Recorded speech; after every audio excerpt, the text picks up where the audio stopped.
Хаан тэр үгийг сонсоод сац зочин гайхаж би ийм тунхаг өгсөнгүй бөгөөтөл юуны тул ийм айхмит үг сонсдов. Төдий хаан хамаг улсад болгоохоор одсонд Шулмын хаан нь их тэргүүр дээр их галын цогцос хуйлгаж тэр галын дотор нэгэн хүн түлэгдэж өчүүхэн дуунаар гаслахыг хаан сонсож бүрөв. Төдий хаан түүний дэргэд одоод чи хэн химээх буй? Ямар гимээр галд түлэгдэх үе химэн асуусанд тэр хүн өгүүлрөв. Би эрт урд хамаг хүнийг 10 буянд оруулсны тулд өдгөө галын цогцын дотор түлэгдэж ийм үл тэсдэхүй зовлонгуудыг үзэв химэн өгүүлвээс хаан зарлаг болров. Буян дүйс үйлсэнд ачин зовлон болох тийм ном үгүй бүлгөө. Буян дүйсийг үйлснээр чи ийм зовлонд болгоос л буян дүйсийг үйлдүүлсэнд тэдгээр буйны ач үр олох буюу химэн өгөөсөнд тэр өгүүлрөв. Буян үйлдвээс ач үр сайн болох буй за. Би буянт үйлийг үйлдүүлсэнд тэсэшгүй их зовлонд болов химэн өгүүлвээс хаан түүнийг сонсоод маш үл баясгуугаар ин химэн өгүүлв. Чанадсын хүн буйны үр олох бөгөөс гагц зовбоос бээр гай үгүй болоод гимших үгүй болоо. Химэн өгүүлсэнд Шулмын хаан түүнийг сонсож төдий тэр галын цогцос үл үзэгдэн одов. Тэндээс хаан хамаг улсыг тойрон одоод 10 буйны үйлсийн мөрийг хичээ. Химэн хамаг улсад тунхаг тархаасанд хамаг улс иргэн бие хэл сэтгэлийн үүднээс буйны зүгт хичээгээд онц хааны эрдмүүдийг цаашаа магтахуй тэр цагт хаанд нь алтан хүрдэн тэргүүтэн 7 эрдэн төгс болоод хотол 4 твд одоод хичээж хамаг амтныг номд оруулав. Тэр цаг тэр учирдах тэр их хаан нь химээвээс өдгөөдөх эцэг минь Судаадана хаан бүлгөө. Тэр цаг тэр учирдах тэр хан хөвгүүний ихэн өдгөөдөх их минь Махамая хатан буюу. Тэр цаг дах хамаг хүнийг 10 буйнд оруулагч бэлэгт гэрэл химээх тэр хаан өдгөө бий буюу. Тэр цаг тэр учирт би бээр өөрөө 10 буйныг хичээж бусдыг бээр 10 буйнд оруулсан түүний тул өдгөө хөлийн үлмид минь мянган хигээст хүрдний бэлгэс лүгээ төгөлдөр боловоо. Төдий Убаган би хаан бээр ялж төгснөгцөн бурхана ий химэн өчөв.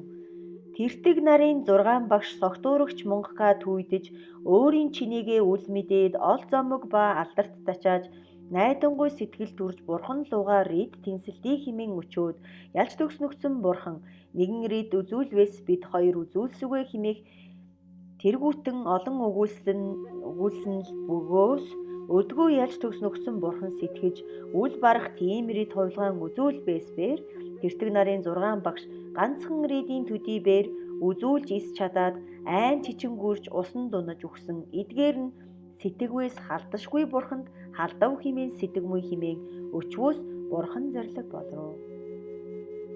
Их хаана тэртэг нарын энэ 6 багш нь олц ба алдрын тул надлууга тэнсэшгүй химэн хүсэж амнаасаа хагцсан нь гагцгүй энэ бос буюу. Эрт урд нөхцөн цагт бээр надлууга тэнцэх цагт хэдний би аминд бээр хор болсон олон бүлгөө химэн зарлаг болсонд төдий Убаган би хаан 2 өвдгөө хөсөр сүгдэж ялж төгснөгцөн бурхнаа ин химэн өчөв. Бурхнаа эрт урд нөхцөн цагт тэртэг нарын 6 багш лугаа тэмцсэнийг манд номлон сойрхоо химэн өчвөөс бурхан зарлаг болрон. Их хаана сонсон оюундаа тогтоох дугай би номлосугай.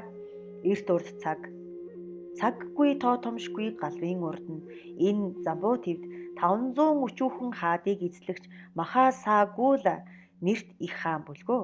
Тэр хаанд 500 хатан буй ятал хан оронд суух нэгээхэн бээр хөвгүн эс төрсөнд тэр хаан нь ийн химэн сэтгэвмүй. Өдгөө би өтөлж өгөх үед ойрцонд хаан орныг минь хадгалагч ганц хөвгүүн бээр надад үгүй. Хэрвээ би нөхцсөний хойно эдгээр өчүүхэн хаад нь нэгнээ эд үл орон эсрэг тесрэг цэрэглэгдээд улс иргэн бээр машид зовж ивдрэх болмой химэн сэтгэж галсан сэтгэж гутаж Маш их зовж суун бүхий цагт Тэнгэрсийн хаан хурмаст холоос тэр хааны сэтгэлийг машид зовж суун бүхийг үзээд төдий огтруугаас бууж ирээд нэгэн отож болон хуйлж хааны дэргэд одоод хаан дийн химийн өгүүлрүү. Ай хаана өн болтол сэтгэл чинь зовх нь юун ажгүй химээвээс асууваас хаан нь зовсон шалтгаанаа дэлгэрэнгүй өгүүлвээс хуйлгаан отож хаан өгүүлрүү. Хаана сэтгэлээ үл зов тугай чиний тулд би цас дууланд одоод цас дуулнаас олон имийг түүж авч ирээд чиний хамаг хатанд өгсөгүй. Түүнийг идээд цац хамаг хатанд чинь шалтагтай болмоо хэмээн өгүүлвээс төдий хаан тэр үгийг сонсож хаан нь маш сайтар баясаж ийм хэмээн өгүүлв. Ай отчоо чи энэ мэт игээрлийг минь хангаас маш сайн болоо хэмээн өгүүлвээс төдий тэр хуйлгаан отч нь цас дууланд одоод олон зүйлийн эм түүж аваад хааны орд харш харин тэр ирээд тэдгээр имийг сүүнд чанаж их хатанд өгсөнд их хатан тэр им үнэрт болсон чигшиж үл идэн ис уу. Бусад хатанд өгөөд төдий тэр отож тэнгэрийн газарт одов. Тэр хатад тэр имийг уусанд өөрөө тус тусад шалтагтай болсон. Тэдгээр хаан нь их хатанд тэдгээр ёсыг өчвөөс төдий хатан гимшин гомдож сэтгэлэн зовоод өгүүлрүү. Танд өгсөн тэр имээс баахан үлдсэн буй хэмээн асууваас үлдсэнгүй хэмээн өгүүлсэн. Тийм бөгөөс имийн шахваргаас нь хоцорсон буй за надад өчүүхэн авчир хэмээн өгүүлсэн. Төдий тэр имийн шахваргыг авч ирээд сүүнд чанаж их хатан уусанд үл удан шалтагтай болов. Им урд уусан хатад нь сар гүйцэж тус тус бүр онц хүүгүүн төрөв. Тэдгээр хүүгүүн нь гоо үзэгсэнд өнгө зүс сайд болсон хаан нь машид байсан. Миний их хатнаас хизээ хүүгүүн төрмөө хэмээн ямагт ийхүү сэтгэл атал их хатан бээр сар гүйцэж нэгэн хүүгүүн төрсөнд тэр хүүгүүн нь өнгө зүс муу болоод хожуул модлууга адил бүхийд хаан хатан хоёр тэр хүүгүүний муу зүсийг үзээд эсэд баясав. Төдий тэр хүүгүүнийг хожуул хэмээн нэрийдэв. Төдий тэдгээр хүүгүүн нь их болсонд ах нар тус тус им аваад хожуул нэрт хан хүүгүүнд им ис авав. Түүний хойно нэгэн цагт бус өөр нэгэн хаан цэргийн аймаг лугаа сэлт эсрэг байлтахаар ирсэн төдий 500 хан хүүгүүн нь олон цэргээ хураагаад чансын тэр хааны өмнөөс угтаж одсонд төдий хоёр цэргүүд золгоод эсрэг тесрэг байлцсанд чансын тэр хаан нь нэн олон болж тэднийг дарсанд төдий янад 500 хан хүүгүүн айн имээгээд орд харштаа дутааж ирсэн төдий хожуул хаан хүүгүүн ах нарынхаа өмнөөс угтаж ийм өгүүлрүү. Та юуны тулд маш айн имээгээд дутааж ирсэн буй хэмээн асууваас ах нар нь өгүүлрүү. Бид цэрэг лүгээ сэлд чансын хааны өмнөөс байлтахаар одсонд тэр тэндэж манай цэргийг дарсанд бид дутааж ирэв хэмээн өгүүлсэнд хожуул хаан хүүгүүн өгүүлрүү. Чансын төдийхөн дайсан маныг яахан даран чадахгүй. Би муугийн тулд тэр тэмдсэн буй за хэмээн өгүүлээд өдгөө өг эцгийн маань нум ба бүрээг авч ир. Би байлтахаар одсугаа хэмээн. Тэр хааны өвөг эцэг нь Чакравардын хаан агссан ажгүй. Түүний номыг хэн бээр хөвчлөн дааж үл чадмгүй за. Олон хүн тэр номыг хөвчлөөд хан хүүгүүнээ өгсөнд хан хүүгүүн нь тэр номыг аваад татаад хөвчний дуун гаргасанд тэр дуун 40 бээрийн төдий газар хүртэл луун дуу мэт сонсогдов. Төдий хан хүүгүүн номыг бүрээтэй наваад ганцаар дайсанд байлтахаар одож урд бүрээ татсанд окторгүйн төмрийг аянга буусан мэт их дуун гарсанд чансын цэрэг мэт цэргүүд маш айн имээгээд төдий дутаан одов. Хан хүүгүүн харин ирсэнд хаан хатан хоёр хүүгүүнийг баатар эрдмүүдийг мэдээд төдий хан хүүгүүнд им авах болсонд зохистой охиныг эрхийн тулд тунхаг тархаасанд Лишиваза нэрт хаанд гоо үзэгсэлд ертөнцид чухал болсон тийм охин бүхий сонсож Төдий тэр хаанд гуйхаар илж илгээсэнд Лишиваза хаан зарлиг болров. Охиныг минь аль хүүгүүнд ирэх бөгөөс тэр хүүгүүнээ манд үзүүлтүгэй. Сайн болвоос охиноо өгсөгүй. Муу болвоос өгөх бус хэмээн зарлиг болсонд төдий тэр илж харж ирээд учир шалтгааныг хаанд өчвөөс хаан нь хүүгүүдийг дотроос нэгэн сайныг сонгож илгээлтэй хэмээн сэтгэж төдий нэгэн сайхан хүүгүүнийг тэр хаанд илгээгээд хүргэн чинь энэ буюу хэмээн үзүүлсэнд хаан баясаж охиноо өгөх болсонд төдий Махасагуули хаан маш баясаж төдий охиныг авахаар элцсийг илгээгээд тэр охиныг авч ирсэнд хаан нь захирч хаан хүүгүүнээ тэр охин лүгээ өдөр тутам үл үзүүлэн шүн тутам хамт хонуулав. Түүний хойно нэгэн цагт тэр охин нь ах нарын хатан лугаа хамт учирч нэгэн нэгний эр юугэн эвдмийг магтан хөөрсөнд бусад хатан өгүүлрэв. Эр чинь айх мэд маш муу өнгө зүстэй болоод хожуул модлуугаа адил буй за чи өдөр үзвээс маш айн эмээх болмой за хэмээн үгүйсэнд төдий тэр охин тэдгээр хаттын үгийг сонсож энэ үнэн буюу хэмээн сэтгээд төдий шүн хонхой цагт зул шатааж нууж тавиад эрен унтаж хоцорсонд төдий тэр зул авч үзсэнд маш айх мэд зүсийг үзээд охин айн эмээгээд эцэг эхийн газарт дутаан одов. Хожуул хан хүүгүүн нь маргааш өөр цайсанд мэдээд эм минь хаан одов хэмээн ирвээс ис олоод газартаа одсныг сонсож төдий тэр хүүгүүн нь ном бүрээгээ аваад эм юугийн хойноос нэхэн одов. Төдий тэр газарт хүрээд нэгэн түшимлийн гэрт суун атал бус өөр 6 өчүүхэн хаад нь Лишиваза хааны тэр охин харин эцэг ихтэй босож ирснийг сонсоод төдий тэр 6 хаан өөр өөрийн цэрэглүгээ сэлт тэр охиныг гуйхаар ирэв.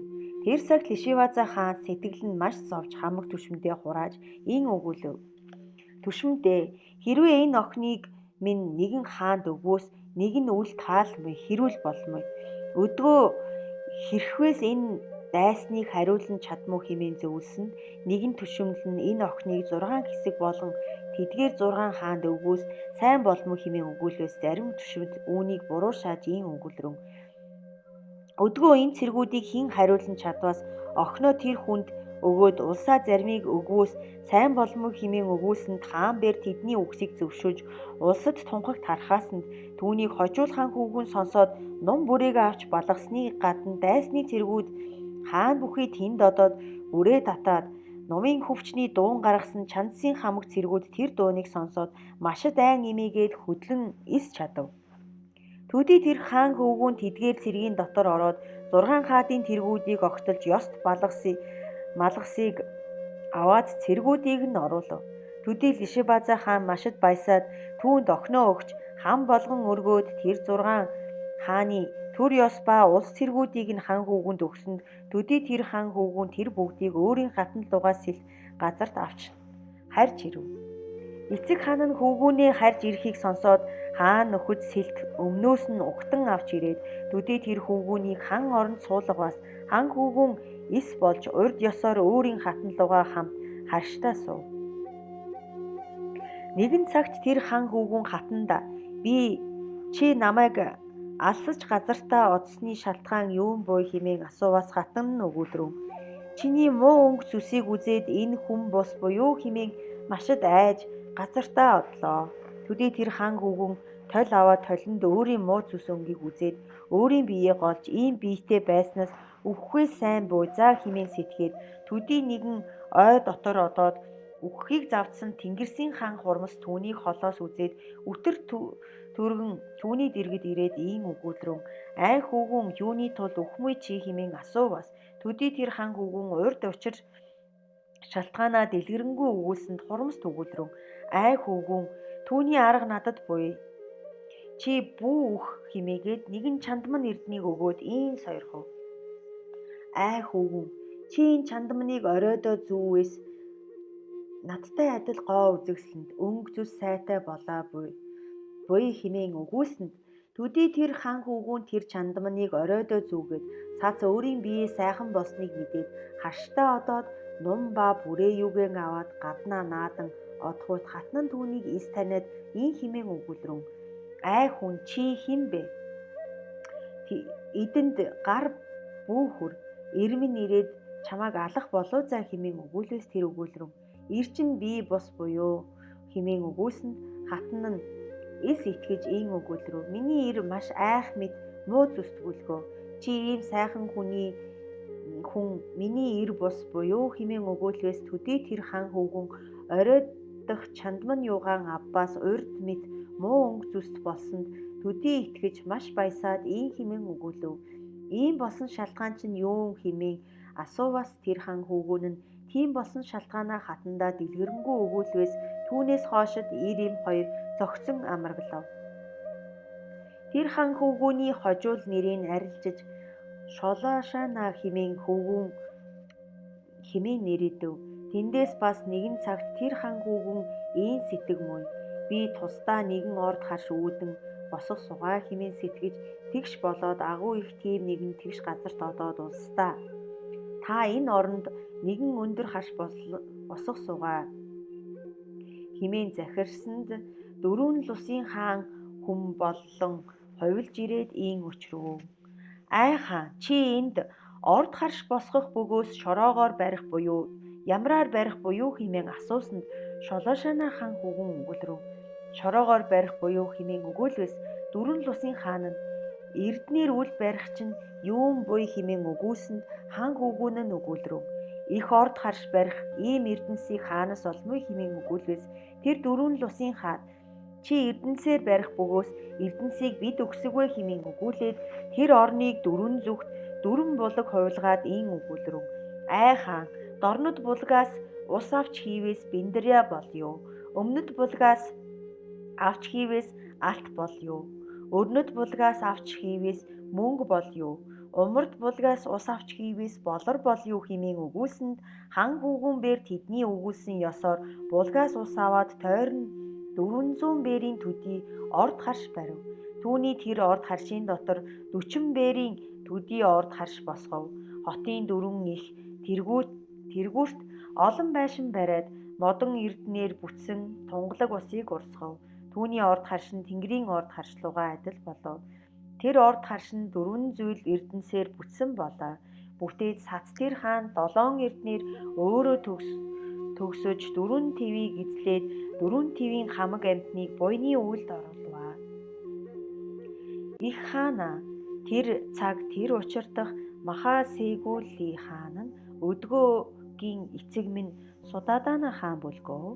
Тэр цаг тэр учирдах их хатан нь өдгөөгийн их минь Махамая хаан хатан бүлгөө. Тэр цаг тэр учирдах хожуул хан хөвгүн өдгөө бий буюу. Тэр хожуул хааны хатан нь өдгөөгийн 9 төрлөختний эзэн их буюу. Тэр хатан их нь өдгөөгийн Гашиб буюу. Тэр цаг тэр учирдах тэр охиныг хүсэж булаагч тэр 6 хаан нь өдгөөгийн тэртэг нэрт 6 багш буюу. Тэр цаг тэр учирт дээр над луга өнгийг тэмсэн булаасанд би тэднийг алаад цэргүүдийг нь оруулж авсны тулд өдий болтол оолц ба алдарт тачааж над луга тэнцэлдвэс бээр рид хуйлгаан үгүй болоод сэтгэлээр нь эс болсонд усан дунаж өгсөн шалтгаан нь тэр бүлгөө. Өдгөө бээр тэдний 9 түмэн тоод нөхдийг тойн болгоод нөхөр болгов. Төдий Убагами хаан ялж төгс нөхцөн бурхнаа ийн хэмээн өчөв. Бурхнаа тэр хожуул хаан нь эрт ямар буян үйлснээ ачаар тэр мэд аваа хүчит болоод муу зүст болсон буюу хэмээн өчвөөс бурхан зарлаг болров. Хаана учир шалтгааныг нь номсгоо би сайтар сонс. Эрт урд нөхцөн цагдах тоо томшгүй тэнсэлгүй галвын урд энэ Замбуутыг Варанасын нэрт улсад аршийн уул химээгдэх ууланд нэгэн Брэдэга бууд суун ажгүй. Тэр Брадига буудын хийн өвчнийг хүртсэнд хийн өвчин тарианы тос ууваас хий өвчин тус болохыг сэтгэж төдий тэр аршин тарианы тос шахаж авагч хүний гэрт одоод тарианы тос гуйсанд тос шахагч тэр хүн хэлэгнэж аршид ийн донгод дуруу. Тэргүүн чинь хожуул модлуугаа адил, гар хөл чинь хорхойлуугаа адил. Ийм хүн чи хүнд хүчээ гаргаж, хөлсөө авч идэж үл болох. Онц гуйж идэх чинь юун хэмээн дайран донгоцсонд өчүүхэн тосны шавхар аваад гадагш гарч явхууд тэр хүний им лүгээ учирч тэр им аршид бишрэл төрж. Ай хутагт чи хаанаас ирэв? Энэ тосны шавхараар юун хийх буй хэмээн асуусанд тэр Брадига бууд бээр урд ёсоор дэлгэрэнгүй өгүүлсэнд тэр им тэр аршийг гэртээ залж ирээд бадар аяга дүүрэн тос өргөж эрдээ ийм хэмээн өгүүлв. Чи ийм богдод тосны шавхаргыг өгөөд доромжлон дайрсан гимээ энэ хутагтын өмнө намжилтугай хэмээн өгүүлвэс тэр хүмбээр гимшиг сэтгэл төрж Ирим хоёулаа Брадига буудад мөргөөд гимээ намжлан ийм хэмээн очив. Ай лам, үүнээс хойш тос хэрэглэх бөгөөс насад биднээс тос аван сойрох хэмээн өчвөөс тэр арш бээр насан туршид түүний гэрээс тос аваад тэдэнд тус хүргэхийн тулд эдгээрийн өмнө рит хуйлгааныг үзүүлв. Дээр окторгуй тальж сууж биеэсээ ус урсгах ба гал бадруулах тэргүүтэн элдэв рит үзүүлв. Тэд төдий тэр тос баригч ир им хоёр нь тийм гайхамшиг рит хуйлгааныг үзэж үлэмж маш тунгалаг бишрэл төрж бүрөв. Тэр хүн эмдээ өгүүлрэв. Чи аршид тос өргөснийг буян хидийл бөгөөс тэр буйны үр ачийг бид хоёр нийт болгож бидэн хоёр хав хаана төрвөөс хагацалгүй ир им болтугай хэмээн өгүүлсэнд эмэн өгүүлрэв. Чи их богд төрлөختөнд тосны шавхаргыг өргөөд доромжлон дайраад бишрэх сэтгэлгүйн тулд хав хаан оронд төрвөөс муу зүст болох буй ятал чи бид хоёр яахын ир им хоёр болох вэ хэмээн өгүүлсэнд ирэн өгүүлрэв. Миний нас турхар зовж шахсан тосны буйн нь юуны тулд бид хоёрт нийтийн үл болмой. Тэр буйны ачаар бид хоёрт тус болж төрөл тутамд ир им болох буй заа хэмээн өгүүлвэс эмийн өгүүлрэв. Хэрвээ чи бид хоёр хамт ир им бололцвоос зүс өнгө чинь муу болохын тулд би чамайг гээж шүн дутаан одмой. Дутааж одвоос чи миний хойноос нэхэн ирээд намайг аваад харин газартаа харж ирмүй заа хэмээн ир им хоёр нэгэн нэгэндээ өгүүлэлтэж тэр Брадига буудад би амиа өргөж намжлав. Төдий тэр цагт Бради бууд тэр имд зарлаг болров. Та хоёр надад тос өргөсний тул хий өвчин минь идгэв. Өдгөө та хоёр юу хүсэх бөгөөс хүслийгт нь хангасгай хэмээн зарлаг болсонд ир им хоёр машид баясаж өвдгөө хөсөр сүгдэж ин хэмээн хутаггүй. Ай хутагт бид хоёр тэнгэр ба хүний оронд хаан төрөх бөгөөс бидэн хоёр ир им бололцтугай хэмээн хүссэн сэтгэл минь бүтэх болтугай хэмээн хутаггүй. Их хаанаа тэр цаг тэр учирдах тос шахагч тэр хүн хэмээвээс хожуул нэрт хаан бүлгөө. Тэр тос шахагч хүний им нь хожуул хааны хатан нь буюу. Тэр цаг тэр учирдах тэр хүн худагт Бради буудын хожуул модлуугаа адил хэмээн доромжлоод хэлэгнэж тосны шавхаргыг өргөсөнд хамаг төрөлд муу зүст болон төрөв. Хойно тэр худагтын өмнө гимшин намжлаад сайн тос өгсөний тул төрөл тутамд гоо үзэгсэнд болов. Тос өгсөний хүчээр хамаг төрөл тутамд агвай хүчит болоод химбээр үл чадмай. Тэр буйны ачаар Чакра вардын хаан болоод 4 твийг эзлэгч 5 хүсгүй жаргалан ёсоор идлв. Ай хаанаа буян ба нүгэлт үлсийн ач үр нь хизээбээр үл барагдмой за. Биеийн сүүдэр мэд хагацлахгүй явмой. Түүгээр бие хийл сэтгэлийн үйлсийг сахин хичээгдүгэ. Бурхан тийм хэмээн зарлаг болсонд Убагами хаан тэргүүтэн хамаг хаад ноёд ба 4 зүйл нөхөд ба тэнгэр хүн тэргүүтэн сонссноор зарим нь үргэлжид орсны үрийг олов. Зарим нь нэгэнтээ харин эрэгчийн үр ба харин үл эрэгч ба дайныг дарсны үрийг олов. Зарим нь Брадиг буудын хутгийг хүсэж буян үүсгэв. Зарим нь дээр үгүй үнэн төгс туулсан бод худагт сэтгэл үүсгээд харилгүй газарт оршив. Эдгээр бүгдээр маш сайтар байсан биширвэ.